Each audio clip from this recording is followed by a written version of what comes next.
সন্ধ্যা বন্ধুরা, আপনারা সবাই কেমন আছেন? আশা করি ভালো আছেন, আমিও ভালো আছি। দেখুন মা সন্ধ্যা দিচ্ছে এখন। হ্যাঁ, মা কিছু বলো। আমি এখন সন্ধ্যা দিতে বসলাম। জোরে বলো। সন্ধ্যা টন্ধ্যা দিয়ে আমার গোপালকে শয়ন দিতে হবে, সব দিয়ে ঠাকুরকে শয়ন দিয়ে তারপরে আমি কাজে যাব, ঘরের কাজে।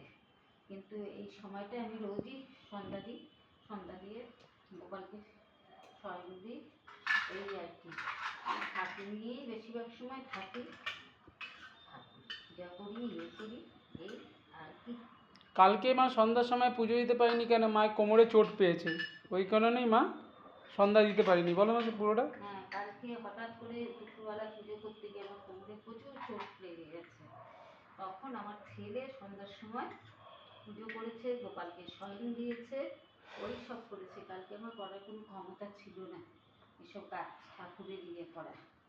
এই পর্যন্তই সব হয়েছে। আমি যখন পারি না তখন আমার ছেলেই করে পুজো টুজো, ছেলেই দিয়ে দেয়। কালকে বাড়িতেও ছিল, কাজে বেরোয়নি, এই জন্য ও দিয়ে দিয়েছে। ঠিক আছে।